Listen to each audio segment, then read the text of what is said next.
This is for the nerds, this is for the brainiacs, this what we deserve. Go ahead and play it back, you ain't gonna touch me, you not gonna do nothing, you are not above me, I bet you wish you was me, I know it, I know.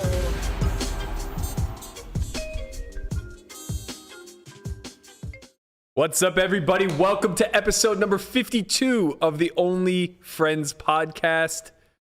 It's Monday. We got a big recap in store for everybody here. Hopefully my mic didn't just go out. It's a little finicky. Can't really touch this thing. Big past weekend at the WSOP and pretty much seemingly everywhere. A lot of shit to talk about. A lot of dark side. Not that much, bro. This was a light dark side. It was light dark side. Well, it depends if we start with the crash or not. That's some real dark side shit. It's not good to hold Bitcoin today. Doesn't feel good. These hands. It's a sad day, bro. These hands aren't quite as diamondy as they used to be. They just grow stronger the lower it gets. Right? Yeah, because we just keep firing more fucking money into Bitcoin. It's like you get paper hands when it's like soaring. That's what you're supposed to do. And when it crashes, it's like I'm holding on to dear life. I'm not selling now at the bottom. I might single-handedly raise the price of Bitcoin. Please do that for the community, like Berk. Fucking rich are you? Damn, you're rich. I wish. Jesus, man. You could single-handedly move markets. I'm joking, but I'm saying like I'd be that willing to fire. is more so what I'm getting at. Yeah, fuck. I'm gonna sell my house. I'm just gonna sell my house, buy Bitcoin. There you go. Wow, your house can single-handedly move the market. How rich are you? Man, this is not financial advice. That's so insane, man. I wish, man. Someday. On the bright side, you're all fucked. My team, which is basically dead last in the entire fantasy draft. Third to last. Don't give yourself some credit. Okay. Third to last in the entire not in this group of six. In the entire, I don't think I have a point yet. I think I am the highest scoring person on my team with 3 min cashes. Oh Jesus! But you're all in big trouble now. Why is that? The GOAT has arrived. Jason Mercier has been spotted at the Bellagio, getting ready to put on his gun. gun. You'll never catch me. Let me break this to both of you. You actually need him at Bally's Paris. No, he's getting warmed up, man. Yeah. He's getting warmed up. I got him too. Don't worry, Berkey. There are some 10Ks in the future. 10Ks? He's playing 10K a point or whatever the fuck's happening. 10Ks? It's fine. You think Mercier came here to not win bracelets? Yeah. Mercier came here literally the moment he saw Bitcoin's price. He took the next flight. He was here. He was like, I gotta go to Bellagio, man. That's facts. That is facts. Man. Good to see him though. It's good to see him. We literally walk by him every day we go into Bally's. Yep. He's right there. His poster is right there. Yeah. He's like the main poster, right where you go get a ticket. He's smiling at you. That's a great spot. He's like drawing dead. Yep. See you later. I was watching Negreanu's vlog, and there was a point where he was walking into day 2 or day 3 of the 25K PLO, and was vlogging himself walking past his poster. I was like, what a weird time we live in. Right? Where like the people that we celebrate and memorialize in our game are currently vlogging. Yeah, that is a little strange, right? Yeah. I just can't really picture, Phil Ivey. Just like, yeah, guys, so it's different. Play it's a little different. hand. Yep. No, it's different.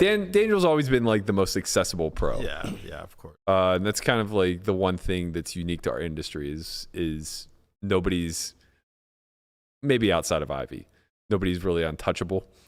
So yesterday, rumors that area where Daniel was playing, was heavily guarded by. No, I'm not even joking. It was not they got my man security. Yeah, no, they really brought extra security. So even if you were a reporter, you had to show your ID to get in that area. Yeah. So they won't do that for you. No. Nor should they, man. Oh, because you got them hands. Nah. No shit. I'll fuck them up myself. I hope I die by stalker. They might now they know he can move markets. Move market Berkey. I hope Market mover Berkey. I hope I get whacked by a stalker, man. They'll make a movie about that shit. You hope she's Cuban or something. Are you stalking me? Because that would be swell. Yo, we got issues, man. What else? Oh, I got to play a little cash yesterday. Did you? Much like my man Merce. Got a late invite to a 200-400 game. Wow, that's big. It really wasn't though. Oh, It just didn't play big. I think there was 2-3 bets. I literally think there were 2-3 bets in like 6 hours of play, and I was both of them. Really? Yeah, it was small. Wow, what a lineup. Yeah, your man was there. Who? Chamath. Man, can we get him on one of these? No, You didn't even bring it up, did you? no, I brought up his podcast. What the fuck are you doing, man? Bring up our podcast. He doesn't watch our podcast, man. Yeah, but he might. No, I'm positive he won't watch our podcast. If you tell him like, hey, tomorrow I'm talking about this game. It's just it was very clear. It was very clear in playing with him that like he's a mindful person, but he's also incredibly busy. Who we talking about here? Chamath. Bro, what do you mean who we? I didn't hear what you Yo, said. put some respect, bro. Maybe there's people in the audience that don't know who this is. No, Chamath and Berkey moved the markets together. Okay? That's what's happening. And yesterday they played a friendly game of poker where nobody's really 3-betting, and the game was kind of small for Berkey. It was only 200, 400, and it was very small for Chamath. Berkey oversold. Yeah, I did for sure. I shouldn't have sold anything. I lost 10,000. Like Yeah, I think that was he the didn't big. sell because he lost 10,000. Now I owe money. Tim was trying to get out of his position. Tim was like, "Oh, I'll sell it back to you No, right he now." was trying to buy. I was He was trying to buy more. Of course, I'm trying to buy more. There's Chamath in the game. I was like, as soon as he wrote playing with Chamath, I just write max. I was trying to buy a markup. You lost $500. You'll fucking live. I wanted to lose more, Berkey. That's fine. I would have taken the chance. Me too. I don't think. I think like the biggest swing in that game could have only been 50K. Like Robo was buried at -25. Are you guys just like limping? Bro, it was so tame. I mean, it was a fun game. It was a really fun group of guys to play with, and it was nice to see Robo. I haven't actually seen him since he had the kid. Like he's very dad now. It's impressive. That get dads, they become like the rich poker dads. They just look. Antonio never came. Like he's never around. He's a dad. He's a dad of 3. Robo, super rich, never around. Jay Mercier, welcome back, but never around. Like, what's happening, man? Like, They get out. Berkey, you next. No, I'm definitely That's the not. Cuban stalker. You want to know why I'm not next? Because I haven't hit the ceiling yet. All these guys you mentioned, they hit the ceiling. Well, you got to tell Chamath to watch the podcast first. That's the problem. Like, you don't watch the podcast. How are we going to get sponsorship? We could be getting sponsored by fucking anything. Literally anything on the planet. Like, we could be getting sponsored by SpaceX. Chamath, not Elon I know, Musk. but he probably has a piece, bro. He's a market mover. He has a piece of everything. Oh man, We could be a SPAC right now. We literally could just be everything. We could just get outside investments. you know what? I wouldn't want to take Chamath's money because then I'd have to speak nicely of Phil Hellmuth all the time. Yeah, but you could be in the game. That's true. That part's true.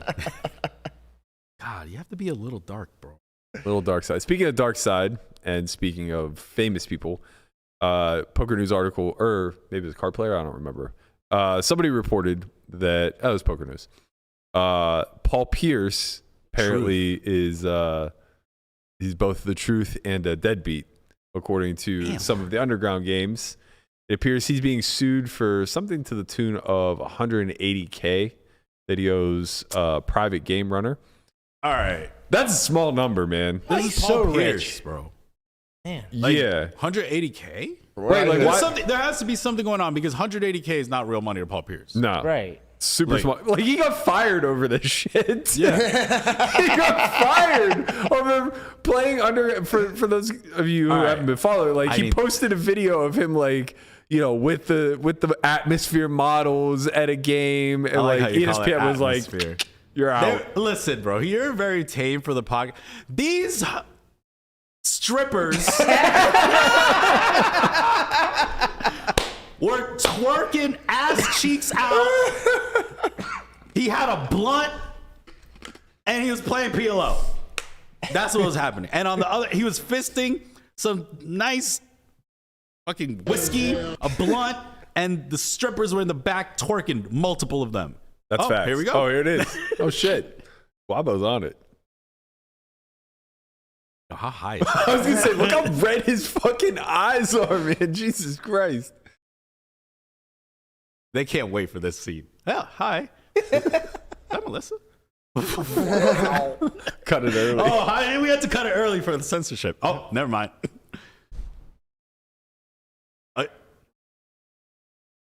Wait, they didn't see it? They didn't catch it at the top left, huh? No. If y'all caught it at the top left, I'm sorry. It was on the top left. Rewind. Hit the rewind button. Yeah, he got fired over that shit from ESPN, which I'm sure was a cushy gig. Bro, they don't pay these guys enough. Like, come on. Like, no, listen. So they gotta be making something.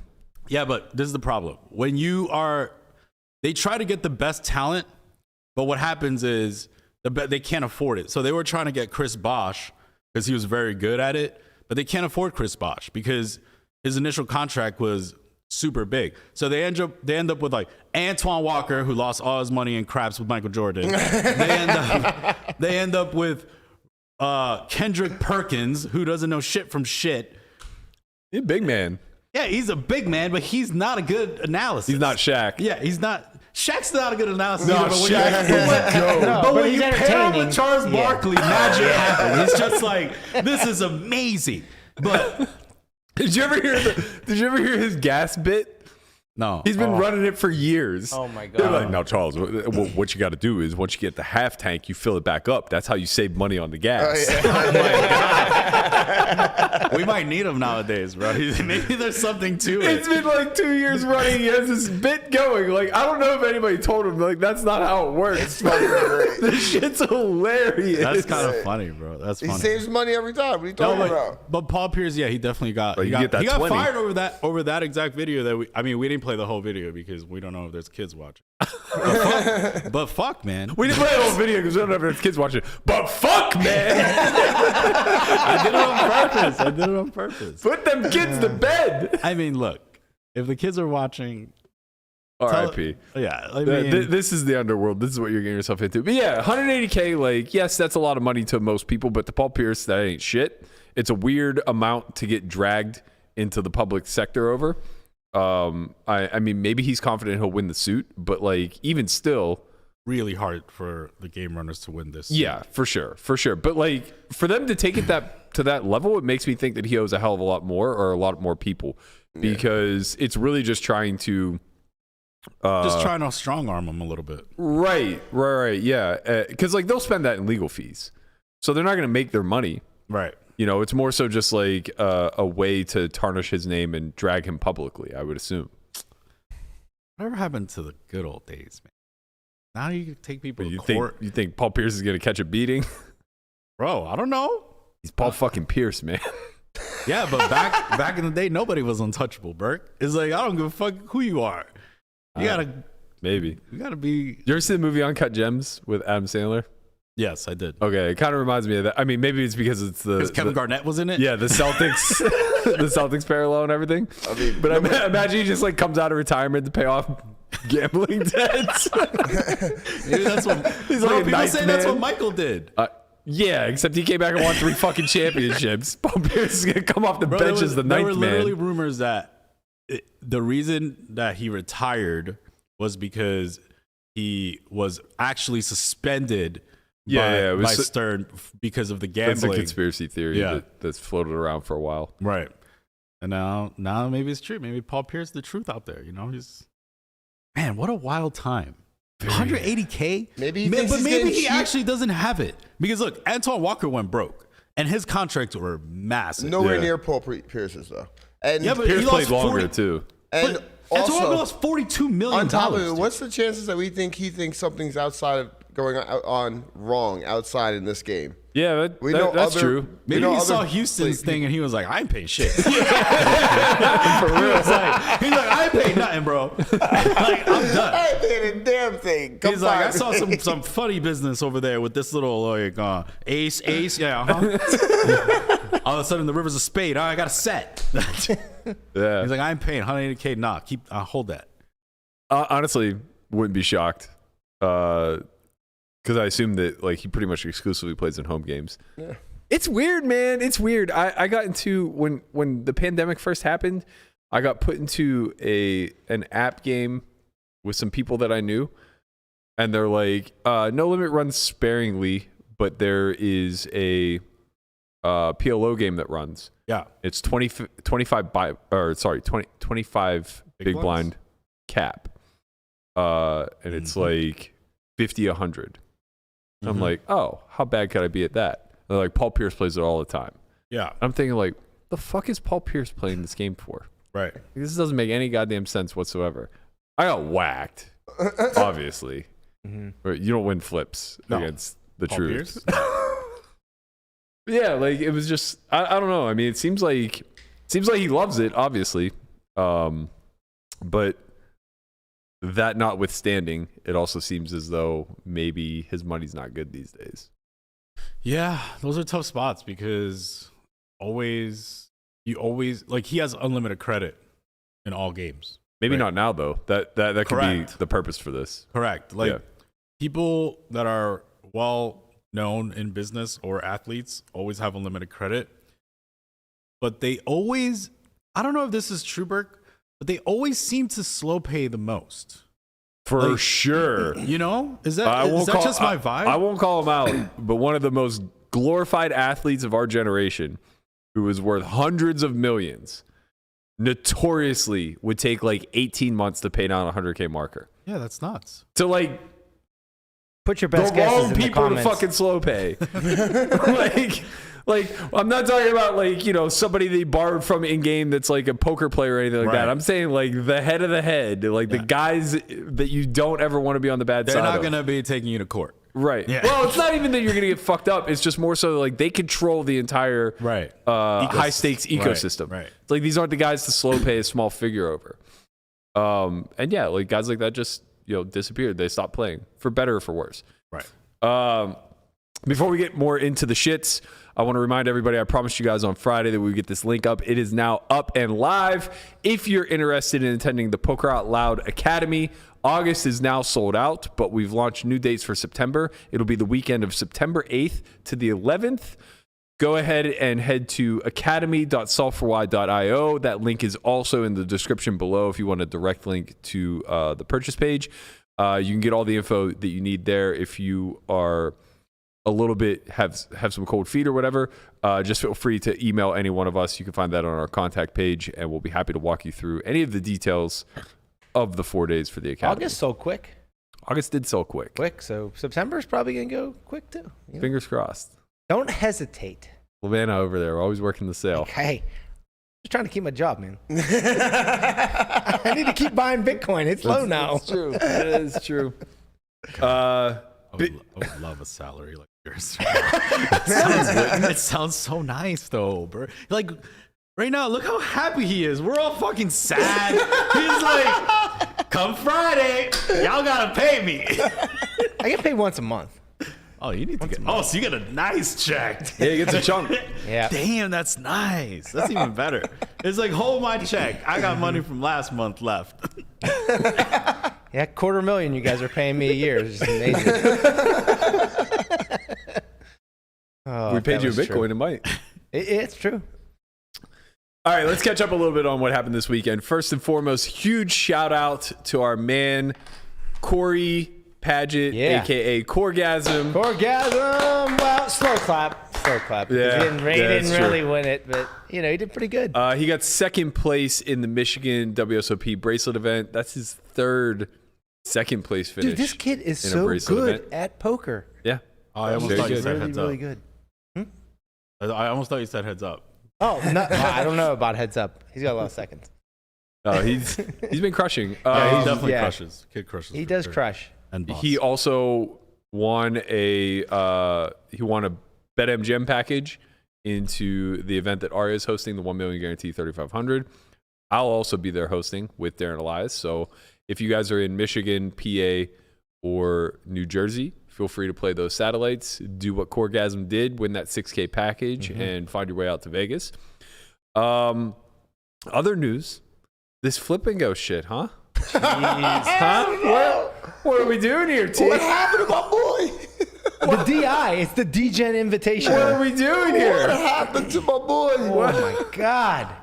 What a fucking bloodbath. All right, so there's a few things I want to talk about with this. First and foremost, the obvious story is Scott Seiver firing 43 fucking bullets and never getting through. I think it was more. I think that was the tweet, but I think he had like 4 more after. I mean, maybe.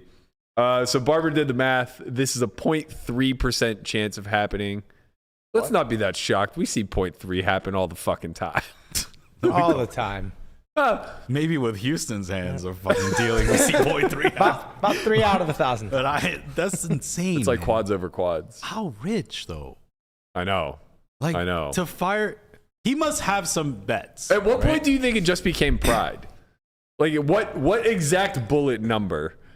What did he make the cognitive decision to say, I'm firing unlimited until I make day 2? The day he came back. It was like 20. I think at bullet 20. Yeah. It's just like, come on, this is ridiculous. No. So I think he fired like 8. 19 the day before. So he had to make the conscious effort to come back. Like he had a whole night to sleep it off and come back and say, nah, Fuck I that got shit. 14 more in the chamber. I think he said, I'm fucking Scott Seiver, goddammit. I mean, Or 14 more, 20, it's good to 24 be more. dedicated to what you're doing, right? That's true. What do The you prize need? pool Like appreciates 4th it. to get even? Worth to get. Yeah, probably. Last year it was 180 to first. So, final tabling, it's going to be worth about half of his buy-in. I mean, if he cashes, that's points, right? For player of the year, whatever. Small. Yeah, but every point will count. There's been like Yeah. neck and neck at the end, right? And he already has a bracelet. Yeah. So maybe that's what it is, right? He just needs the points. I mean, maybe. Well, He did get not through. make He day won 2. one. He finally won. No, Oh, he didn't win. he did not get through to day 2. I think it has to be that. I don't know. He already won a player. He probably has player of the year bet, and then he won a bracelet, so he's in the running. And this is like an automatic cash if you fire enough bullets. Yeah, it's true. You need 5th. Huh? He needed 5th. Oh, he needed 5th. That's wild. What's first? Like 170? 187. 187? K-Rab's in the final 27. Yeah. Well, so it's all right, let's talk about the event really quickly because I find this format to be somewhat interesting. So basically you play an 8-handed flip of pineapple where you discard a card after the flop. Winner of the flip then moves on and is automatically in the money. So you have a 1 in 8 chance every time you play. And then you min cash, Connor, you can confirm, I'm guessing for like 2K, maybe a little 2,000. less. Okay. So you'll get a $2,000 refund whenever you do finally get through. So if you're lucky enough to do it your first time, you actually profit. The second time, you break even. And then every one thereafter, you start losing buy-ins, right? There was a lot of complaints that this event is like a rake trap sort of... I mean, it is 16%. No, it's not. 11. Okay. Why was everybody saying 16? Because That's I what I looked it read. up. That's what I read. So I don't Okay, know. yeah. So Landon wrote that. Landon was spreading this rumor, I guess. God damn it! But it's Landon. 11. It's a standard rake tournament. So rake, in my opinion, has no impact on this whatsoever, right? Oh, no, I assume they take it from the jump, right? Yeah, but they don't double rake it. It's not like No. right. They just So rake it's your one just they it's rake just, every bullet you it's just whatever. So the other argument I was hearing is that they take away the skillful part of pre-bubble play. But I got to tell you, man, Sure. I've been showing up a lot. And I've been playing in some really wretched fields. I don't know that there's a whole lot of skill involved in making it to day 2. Right? Like, it's just a little bit of you getting chosen, really. And I got to tell you, if I had the option to play a flip and go for every fucking event that is on the schedule, I would play said flip and go. Did you play this flip and go? No. No. Why not? Well, because this is the part that this would be the side of the argument that I agree with. I don't like that you can fire it unlimited. I don't like that Scott could do what he did, even though it's negative EV for him. I think it's silly to basically allow people with deep pockets to ensure that the in the money play will be more full of talent. Like basically you start to certainly, yeah, they're in the final 10% of the field or whatever it is. Yeah, guaranteed. Yeah, and that's like it's tough if you make it through. It's a tough field. Yeah, it's more likely to be a tough field for sure. I mean, yeah. More than just an open random. Right. It becomes basically a 10K field for a 1K buy-in, and that sucks for the amateurs who are like only firing one, because when they get lucky and get through, sure they made a small return, but their ROI is negative, or not negative, but it's going to be low. It's negative from that point forward. Yeah. Fine. It's like a freeze out compared to like an unlimited reentry where like usually the freeze outs are going to be softer towards the end. Yeah. For sure.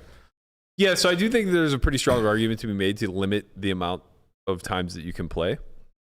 And I think that the limit should be pretty conservative. 2.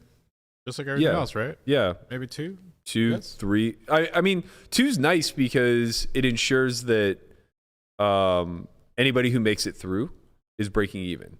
Yeah. And you're kind of happy about that as an operator. I guess the downside would be that this is too much effort to go to this is the big reason why I didn't play. It's just too much fucking effort to go there to do it. Like to go there because you can't use Bravo. It's a sit and go. You have to pay for it the same way you would pay for the sit and goes. So like you either have to have cash or chips or some other means of. Is there just like one table when they fill it, then they run it? Is that how it works? How does Yeah. So it just runs just like you would be playing the sit and goes. The sit and goes, yeah. So they don't dedicate like a time to just. I mean, maybe that would be better if they just said, "Hey, we're just going to do this.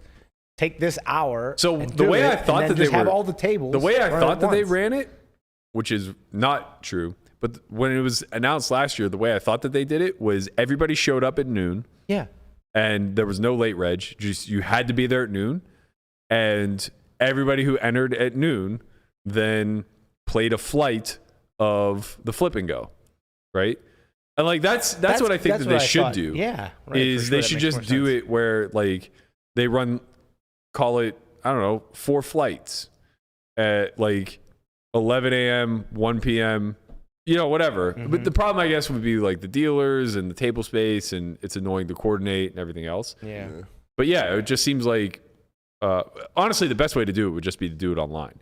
This would be a great way for them to drive traffic to WSOP.com and get people a little more accustomed to the platform. But the problem is I don't think that it can currently handle it. I mean, they could do it the way they do the main event seats. Right, yeah. That'd be pretty cool. That'd be awesome. Talking about that, I won a $7 one to the bracelet yesterday. Hey! All right, let's go. I think do we think the rake should just be lower than the standard tournament? Why? Because less overhead? Yeah, I mean, it's just like one flip, and then 90% of the field is gone, and then you start a very small tournament. Yeah, but they still rake satellites 11%. Same thing, right?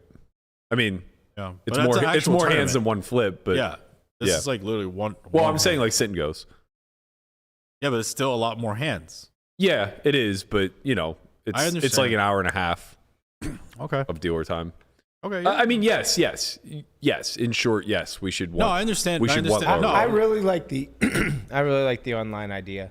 I mean, you have a 8-person field. You play heads up, like just like a tournament style, just like you would do They do 64 people for the for the 10K main event seats, or 128. They do. I think they do either one. But yeah, you just make them 8, so it's still 1 in 8 chance. Yeah. And you just run it. Yeah. And it literally doesn't take up any time. Doesn't take up any right. Space. And they could be running it for weeks. And you could just run. Right. You literally just keep, for weeks. Right. You up could until run the it event. all weeks, all summer long, and then have the tournament at the end. Yeah. That would be dope. Yeah. Yeah. That would be. And you would definitely get a bigger field. Well, I mean, you would think. we'd have to cap them. Yeah. Well, whatever. I mean, I'll tell you what. I would take them not being capped if it was ran the way. Yeah, if it was ran like that, who suggesting. cares? You can just fire away all you want. Well, it's still the same argument that you're going to make the field tougher. Right. But I also think that like there's a way to get around that, and it's simply by doing lower buy-ins with more people. So you could still do the 64 man, I like at that. 1/8 the cost. Yeah. Right. That's actually. And that's now huge. That's actually a really good idea. Yeah, you could have different price points. When's WSOP gonna fucking hire me, man? God, that's such a great idea, right? It's like, okay, See, maybe I get in for 100, maybe I get in for 1,000. Like, Berkey also wants a salary. You want a salary too? Everybody wants a fucking salary. I want a bro. side chick. You know, I want a little side money, Everybody wants a little a salary. little grease here. That's it's all. always good to have guaranteed money coming in. Yeah, unless you're Celsius. Unless you're Yo, Fucking rack, dude. it's not. Everyone got. But it. What happened? It hurts. So bad. But it's bad because like they're just rugging, They're rugging, dude. and it's now. It's starting to hit a lot closer to home, man. This isn't Are an they NFT rugging, though? rug. Is that what's really happening? Well, Bro, they literally- obviously didn't separate their liquidity. They, Right. Yeah, they Makes you stopped- want. That's why they say not your keys, not your coin. Yeah, but Because it's very like similar to like BlockFi and stuff, where like you get interest for depositing your Right, your of course. stuff. Yeah, yeah. But they obviously have a Celsius coin too. But Yeah, that's what I was telling Lamanager whenever he's like, "You have any idea how easy it is to just make money with your Bitcoin?" I'm like, I don't fucking trust anybody. yeah, no, I mean, oh yeah, it's dude. true. Like I mean, like FTX pays you 8%. On your first 10,000, then I think it's 5% after on literally everything you put in I there. understand, but right? yeah, but that's all right, because you're that's all because like you let you're them, trading the risk. Your safety Yeah, but they, of they your let coins. they borrow those coins. Of Like, course. they let those coins Right, get they borrowed for take- shorting, right, etc. right, of course, whatever, and then yeah. they make more. Of course, than what you're right, making, right. right? If they're giving you 8%, they're making 25 minimum. Right, but there's Right. there's a huge domino effect. Of course. Then that when the market happens. crash, Or yeah, and Yeah. people can't repay. Then People all of a sudden can't- there's a right. domino effect, and now we end up with Celsius, which now they locked out all withdrawals, no They're dead. transfers, no nothing, They're fucking dead. and they're like, well, throughout this time, you're still gaining your rewards. It's like, what? Are you fucking crazy? Yeah. Nobody cares about the rewards right? right I want now. to be able to cash out, Yeah, withdraw. so- If I can't withdraw, then So what's that's the point? real bad. When that broke last night, that was real bad. I Yeah. mean, it might all correct itself, but we'll see. The ultimate optimist, bro. They're fucking dead. Yeah. They're they're done. dead. And then They're- it took down Bitcoin with it. Sure. That's what always happens when something like this happens. Sad But days. Bitcoin will always come back. But I we hope so, man. We hope. Or else it's sad. I gotta tell you, man, I'm as much of a Bitcoin maximalist as there has ever been. I don't feel good. You know, like, What about if when you Bitcoin- handed me $1 million in cash tomorrow, I don't know do you feel worse? necessarily Okay, let me that ask I you would this. just be buying. See, Let me ask you this, hold people on. think that's a poker Wait. chip behind Berkey right there. That's Berkey pushing Bitcoin up himself. He's out there pushing Bitcoin up, please. no, do you feel worse now or back in like was it like 2017 when Bitcoin went from like 16,000 down to like 38? Way No, worse. this Way is worse way now. worse, bro. Way worse now. This feels is way way worse. worse. Before that fall is like, okay, like none of us were that rich anyway, but now we're like, It's percentage wise, it's similar. Yeah, but more it's so actually like worse. more so percentage-wise back then we were just like, well, we were all speculating. yeah. But when it hit 60, we were like, fucking right, man. I knew this was the future. Yeah. And now we're just like, we're all idiots. We don't know anything. Why are we fucking around with finance? None of us have any fucking education on this. Magic internet money.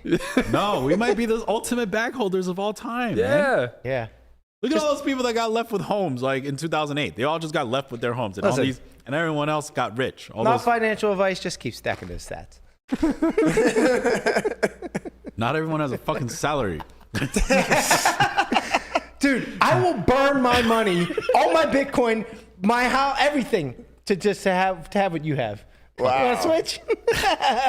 What if I I'll told set you my everything's money in right on Celsius? fire right now. Everything's in Celsius. Oh, okay, never mind. I retract. Oh man, life is so good, bro. It's so God damn nice. We're so blessed. Are we? Hashtag blessed. We're so blessed. We are man. lucky. We're Definitely. very You know what? lucky. You want to know why we're really lucky? Because we all got COVID 2 weeks before the World Yeah. Series Oh, instead of yeah. fucking now. Stink. bro? Antibodies just It's bad in coursing there, through bro. me. I'm not gonna lie. I was in there. It's a pandemic. This is what I'll say. It's really bad in there.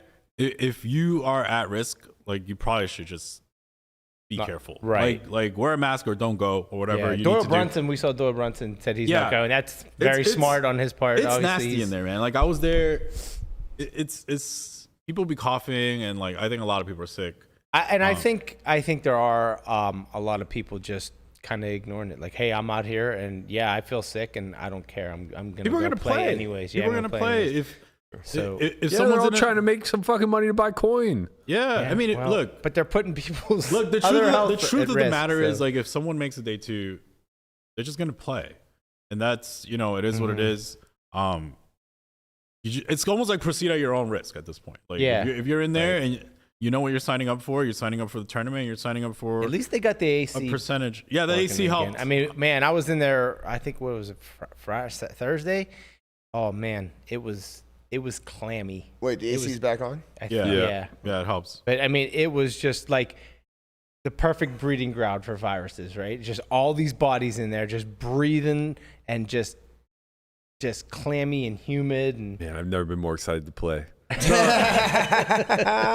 honestly, look, it's fixed now. It's fixed now. The amount of He's got COVID to worry the amount of like known pros that have COVID is pretty alarming because it's all.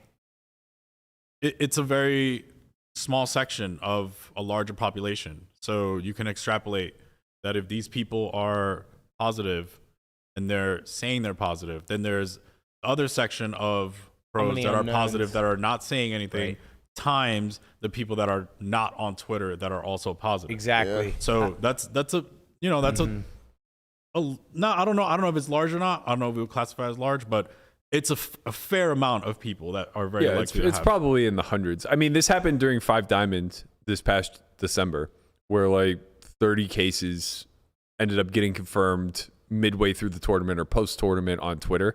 Right. And yeah, everybody was fucking sick. Right. And I think like it's not that it matters that much, but it's a little bit unfair to the WSOP that everybody keeps blaming it strictly on their venue because they're the largest. Let's not pretend that Venetian, Wynn, Golden Nugget, Orleans, MGM aren't all just like packing people into the fucking venue elbow to elbow, right? As well. Like, you know, the city itself right now has a massive influx of people playing poker. And yeah. It's all, the focus is always going to be on WSOP because it's the biggest, but you're right. Like all those other places just have you know, are spreading it just as much. Yeah. And I mean, at this point, it's like we're not going to be able to correct course by just simply telling people to test and report because it's not incentivized. It's not in their best interest. I do think there were some valid points made on Twitter basically saying like venues need to do a better job of incentivizing people to test and report. So whether that is offering them the ICM value of their stacks if they report positive and can't make a day 2 or whatever the case may be. Yeah. Like this kind of needs to be proactively corrected by the venues. But then the venues aren't really incentivized to do this all that much either because what do they care? Yeah. No, I mean their staff could get sick too. They don't care. I think it's that's kind what I of mean. like their own staff gets sick. Dealers are hacking their brains out every day. What do you do if? I mean, like I think the logistics of giving people the ICM value of their stack is too hard. Like it is. It's very hard. How are you going to figure out the ICM value with 1,000 people left? That and also. How do you know that they're actually like? Do they have to go in, take the test in front of someone? I mean, because you can't just. Anybody could just post a picture. Like you upload it to like even when you get these, it comes with like a barcode or whatever. You can probably upload to let. Yeah, but you can run it under tap water and get a positive result. Yeah, that's what I mean. You can like and people might just maybe like. By the way, I'd rather just have my. That's my hilarious ICM for what it's worth. That people are trying to disprove the home test by saying like, oh, you can run it under tap water and it'll come back positive. Is that true? It's true, but it's because like it's effectively there's COVID in the tap water. No, what's the word I'm looking for? It's it's like destroying the test. Yeah, like the things that it's looking for or whatever. The water's destroying it, and it's just coming back a false positive. But yeah, I mean, I think the biggest message that can just be said is if you have any concerns whatsoever of COVID, like don't go, don't play. Right. You know, it's the world is continuing to turn and we're going to push forward. And, you know, it's not to downplay COVID and say like, oh, it's just the sniffles. Even though there is a part of me that kind of having had it like feels that way. I know that extrapolate it out, that's not the case. Right. But it's more so to say that, like, you know, we've gotten to the point of vaccinations. We've gotten to the point where people aren't dying as rapidly as they were before. And collectively, as a society and pretty much worldwide, like, I don't know that there are major COVID restrictions anywhere now worldwide outside of like China. Was like, it was really bad for a while. Like Singapore super was lockdown. Yeah, but like that lockdown in Singapore was almost more destructive than the virus itself. It was bad. Yeah, people were going without food, without water. Like wild. Right. Their lives were like threatened if they left the house at all. Yeah. It was like 2 weeks or something like that. Something ridiculous.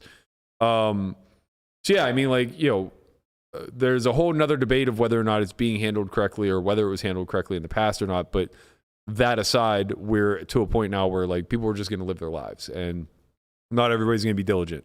Not everybody's going to test. Not everyone's going to report. The chances of getting COVID are just massively increased now. Fortunately, the version of COVID that's going around now is not nearly as potent as the original version, but yeah, I think it's up to the individual now. Yeah, at you this got to point. take personal responsibility for sure. If you go to the World Series, you're not masked, and like, dude, I don't know. Like me being there, like last time I was there, I was like, yeah, like you're just a favorite to get it because like people are sick, not sick, but it's likely they have it based on the symptoms that they show. Contagious. It's so contagious, and it's there. It's the virus is in the air. It's going in the around. building. Right. It's definitely in the building. So it's crazy how contagious it is. It just gets passed on like that. Right. So it's like you'll proceed at your own risk. Like it's the same as flying. Same as all right, chill. Flying, you're fine. Like why? Like, it's like what? mega less than no way 0.01% that you die flying. No. Getting COVID. Oh, I thought you meant like flying a plane. I'm like, bro, it's not the same. Like you're gonna be fine. What is going on? Oh, like you're in a sardine can with recycled air. You're gonna get fucking COVID, man. Flying. I'm like, bro, you're fine, bro. I was thinking about like you die flying, like American Airlines. You just see us. I heard that the airlines actually had like the best ventilation systems that like on the market. I don't know how much that would translate into being safer, but yeah, that's that. If you do manage to fade COVID, you could potentially do what my man Adam Friedman did, which is win another bracelet. For him, his 5th. Huge congratulations to him. He's a fucking mixed game master. We need to play mixed games, bro. No Limit is too hard. He won the same tournament back-to-back years. The dealer's choice, right? Yeah. How? What game did he pick, motherfucker? Probably stud. Based off that winner photo, probably stud. Yeah, he probably picked stud. I think he's won it like 3 out of 4 years also. The dealers? Yeah, or something. I'm going to look it up in a second. I know he won it back-to-back, but... Yeah. Maybe he did win it 3 times in a row. Final table was... No, maybe he won it 3 times in a row. I think he won it 3... But how long has it been running? Hold on. A while. 5 years, probably. So he's just like a dynasty. Yeah. He's a one-man dynasty. Yeah. He's like Steph Curry out there. He's mixed game GOAT. So that final 3 was interesting. Yeah. Phil and Prince. Jesus Christ, man. This Prince guy is a legend, bro. He's a legendary scumbag. Jesus. He's not even invited in Dark Side. Like, because his shit is like just it's too scam. whack. Yeah, it's like whack. It's like, bro, that's not Dark Side. He's like a telemarketer. Yeah, you're just whack. Yeah, he's just always fishing for buy-ins on the fucking rail. Somehow he always finds a way into the event. The one that told me about that 5 diamond thing with Prince? Wait, which one? All right, let me tell the story, and then you tell me if it was Prince or not. Okay. So back in the day, when they used to not get your ID at the end of the night, and you used to just write down your name and chip count, he would write down his name and chip count, and it would always be like a top 10 stack, right, at Bellagio 5 diamond. Then the next morning, right, they would report it on Pokernews, like Prince, you know, let's call it like 200,000, right? And then he would be like, hey, you want to buy a piece of me? I'm a top 10 stack. And he would sell a piece of himself at markup. Day 2, right? And people would buy. Obviously, you have a huge stack. And then people would buy, but he really had like Dust. 7 bigs. Yeah. And then he would just like shove, get called, bust. And then eventually got caught because one of the people came to check to see how their investment was doing. And they'd be like, oh, what happened to Prince? And then the person's like, oh, they busted a long time ago. And he's like, how did he bust? He had 200K. And they're like, he didn't have no 200K. And that's how he got caught. I've never heard this story before. Oh, sick. I thought it was you that told me, but that's a Prince story. That's wild. Just to correct, though, Adam won Dealer's Choice 3 times in a row. 3 years in a row. Wow. That's what I thought. Yeah, and he won wild. the stud championship this year. Right. Prince is notorious for running fucking scams. There are a lot of stories that I'm 100% currently forgetting, but that's one of them. I knew when I got to Vegas in 2008, like there was just a mark, like stay away from this fucking guy. That one seems like that would be like you're gonna get caught. Like no, because before you don't give a fuck. Now they when you bag, they you hand your ID and then in a lot of tournaments, not in WSOP. Okay, not 5 Diamond either. Definitely Borgata. I don't know. Maybe he did it at Borgata. Oh, Borgata because of that fucking whole thing that happened where the guy stole the chips and flushed them down the toilet. Yeah, but that's different. No, but that's why they got super hardcore about their bagging process. Even at like all the East Coast casinos, if you end of the night, you hand your ID, the dealer checks your chips, and then they confirm the chips to your bag, and then the chips go in the bag. But wouldn't he it just seems like people know who he is, and it's just like, oh, I'm at his table. Damn, he's got a lot of chips. And then you sit down and he opens his bag and there's 7 bigs there. Like, what the fuck? And then it like, yeah, but someone would say you don't really, care. You're yeah, happy. I guess you don't care, but you'd be like, why does it say that? No, but you just assume Pokernews got it wrong. I guess I know, but if it happens over and over again, you're just gonna get caught, right? No, you just continue to assume Pokernews got it wrong. No one ever thinks that Pokernews is like got it right. They're like, oh, it's a misreporting. But it also doesn't matter. Like he's just like a perennial scam artist. Like he'll just find another scam. Yeah, you're not focused. This guy's been in action for fucking 20 years, bro. He doesn't win anything. With less chips, I would just be sad. I'd be like, damn, he doesn't have all those chips. Yeah. I wouldn't be like, oh, he's trying to scum someone. I'll be like, damn it. Speaking of scumming someone, it's very clear he ran an angle. Was it at the final table or leading up to? I think it was at the final. It was at the final. Okay. So this hand happens between him and Friedman where they're playing stud. They get to showdown and Prince rolls his hand and says 1, 2, 3, 4, 5. And he rolls over the 3, 4, 5. Right. Implying that he has a wheel, right? So I think he was showing a 4. And it ultimately comes out to being just a pair of 4s. So he has ace, king, 4, 7, 5, 4, 3. So he rolls over the 3, 4, 5 and says 1, 2, 3, 4, 5. There's no 2. Friedman doesn't look careful enough and mucks, but clearly has it beat as he has 3 showing and assumedly, paired one of his other cards or had trips or whatever the case may be. So basically the story goes on and this is very typical Prince where he just tries to like laugh off an obvious angle. Yeah. Like you think I was actually trying to angle you? It's like, fuck yeah, bro. I know for a fact that you missed on the river on 7th Street and you fucking thought to yourself, I'm just going to say 1, 2, 3, 4, 5 because sometimes a 4 looks like a 2 if you don't look close enough. Yeah. That's true. And it's just like, this is why everybody needs to kind of protect themselves a little bit. Obviously, I don't want to. Also, it's a mixed the lecture. Game.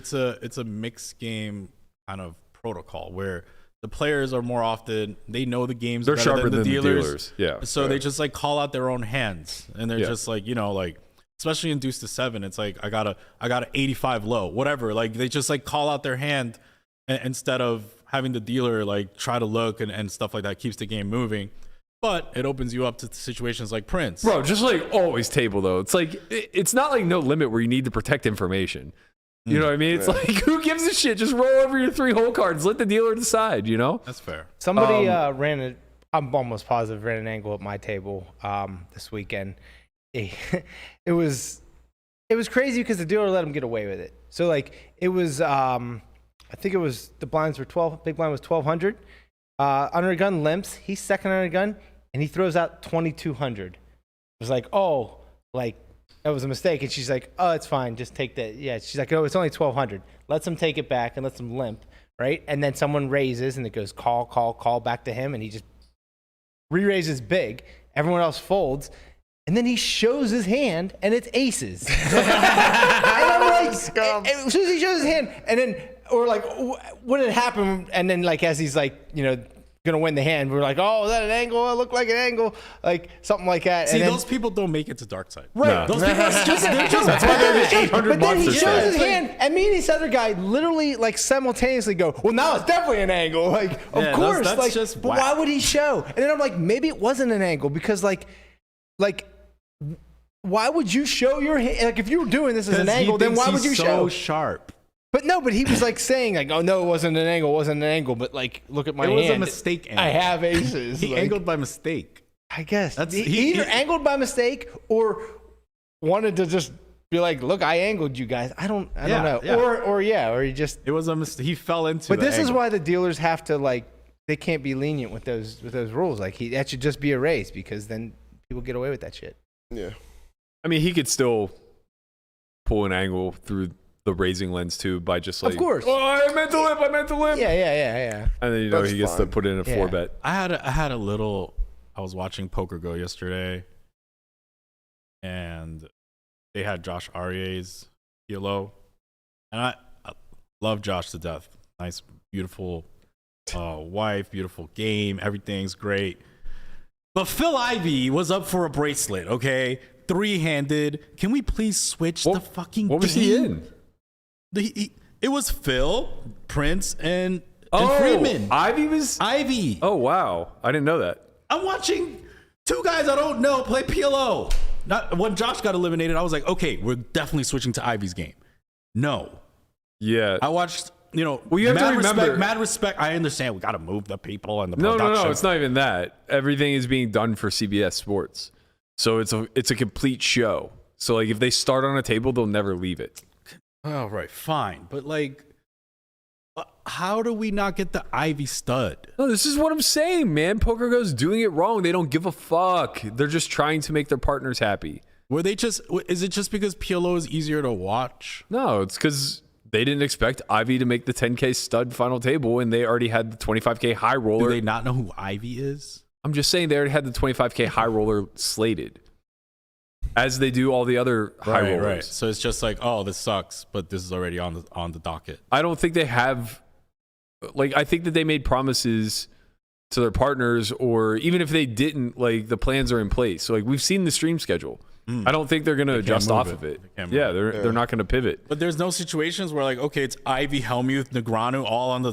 What are you gonna do? Maybe. I don't know. I mean, in the past, they've always been super versatile for this stuff, but they've just been able to do it differently. I don't know what's so different about this year compared to years past, because there have been plenty of years where those side tables were utilized as secondary features, and they had hole cards, and they were able to cut to them at any point in time. And if the main game was no longer eventful, like what you're saying, then they would swap them out. And on the structure sheets, I think pretty much all of them say, like, if this tournament is chosen for a live stream or TV coverage, the tournament director can change, the structure or whatever. Yeah, but I don't know. So like, it's there in the rules that like they can go ahead and just throw one of the tournaments into the live stream if they want to, but they. Yeah, I think just not obviously it's doing really that. hard to move them. Like, it's hard to do a switch of like get Ivy's table, move it up to the Thunderdome, and then move those guys down here. That would be annoying. Yeah, but like, well, But they whatever. should be prepared for the stuff side like tables that, are equipped. right? Because like poker's okay. it's so unpredictable. You don't know when Ivy's going to make a final table. You should assume every time. That's what I'm saying. It was a choice. It was an in-house choice, whether it was based off of their partnership with CBS or it was based off of a decision made at PokerGo. It was a choice that was made, and they have no interest in pivoting whatsoever. Like, they're not trying to be versatile about this. They're not trying to feature a mix of amateurs and well, they're literally just centrally focused on big buy-in events, and they're treating it the same way that they would treat like golf majors. Like, they believe that to be what these big buy-in events represent at the World Series. And I'm confident that the feedback they're going to get after this year is that they're fucking wrong.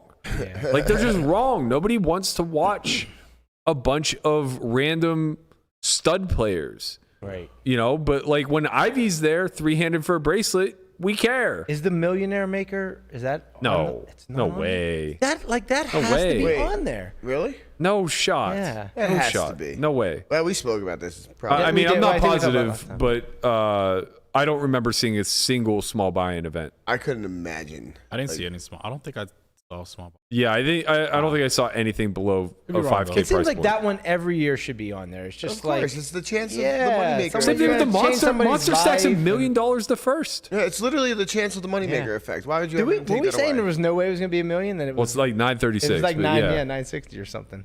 I mean, the field got big. Yeah, Yeah, 6,500 people. I will say this: Josh Arieh.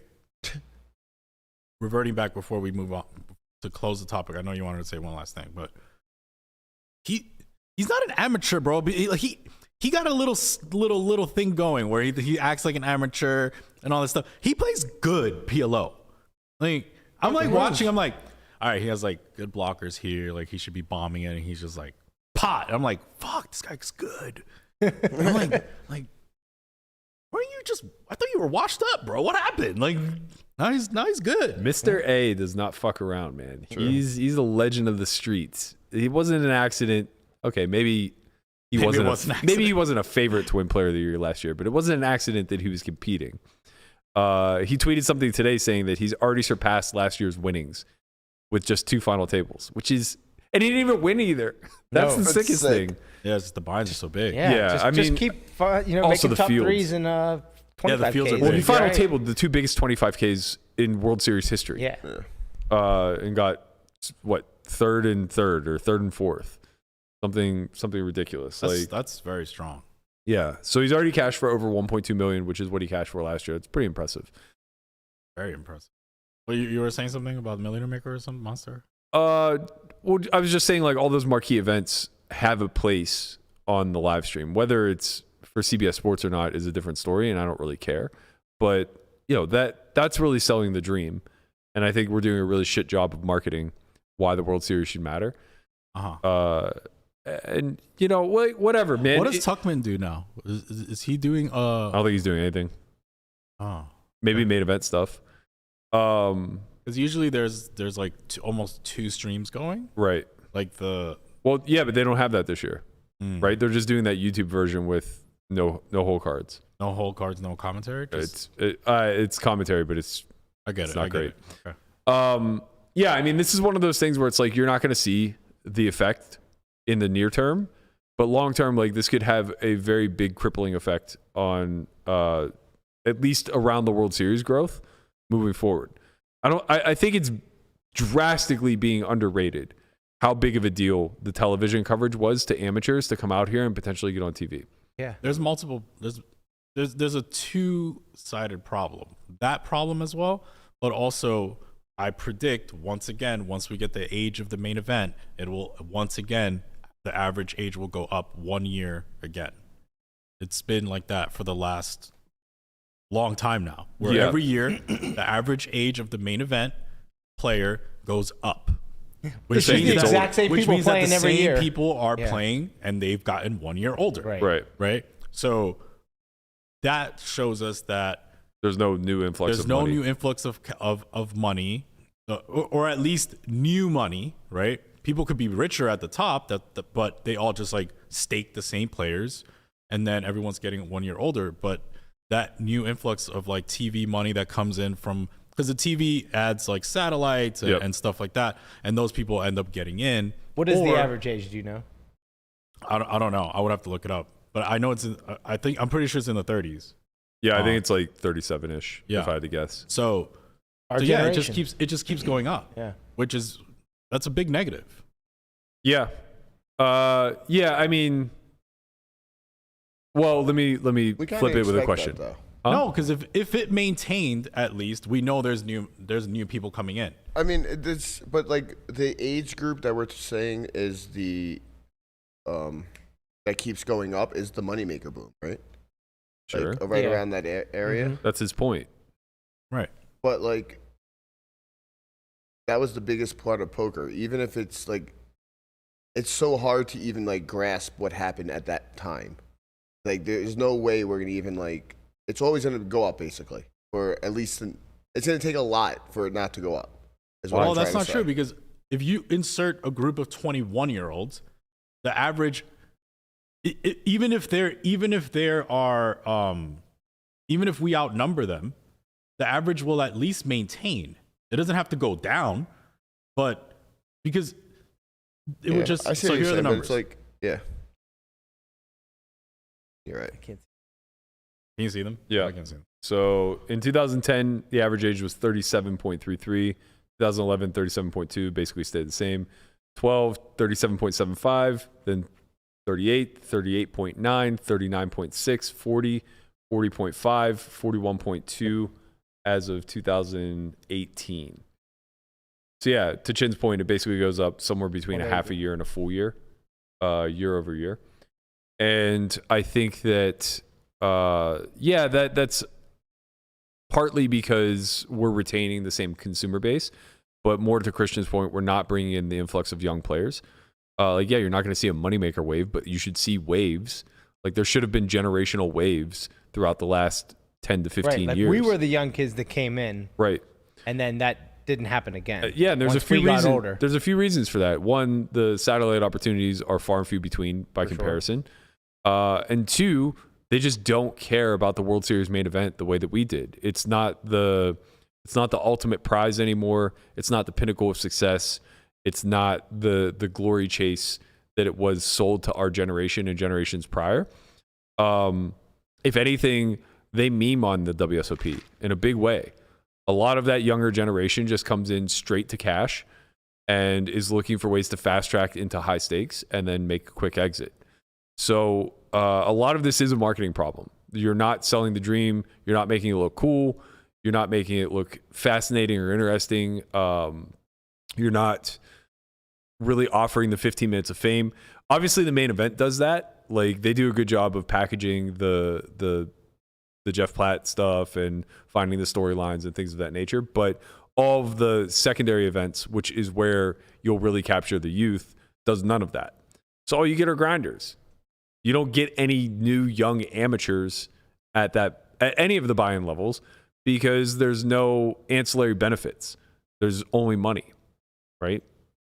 So you've diluted the bracelet, you've diluted the 15 minutes of fame, you've diluted the series as a whole as far as like what it means to your consumer base. And now all you're getting largely are older amateurs and then people trying to do this for a living. Yeah. There's the marketing problem also very delicate. So back in the day when Faraz Jaka won a WPT, he was interviewed. I don't remember which article did it, but he was like, "Oh, this is, what you see is not what you get." Because they obviously brought out all the stacks of cash. They were like, "Oh, he has this much in earnings now. He won $1 million." And Faraz basically said, "This is not true.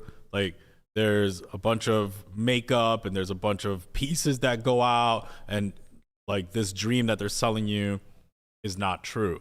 So how do we find that middle ground where you sell the dream, but you also don't have this backlash from pros saying this is not true? Well, I think they're separate, right? Okay. Like the idea of competing for large sums of money and glory and bracelets and everything that comes with that, TV time, notoriety, whatever, is all true. Mm-hmm. Now your bottom line may not be true, to Faraz's point. Yeah. And that's fine. I think just like being more open and honest about business practices as a whole in the community is probably beneficial to everybody. But it also just, a lot of what we lack is portraying poker in both a positive light and in an honest light.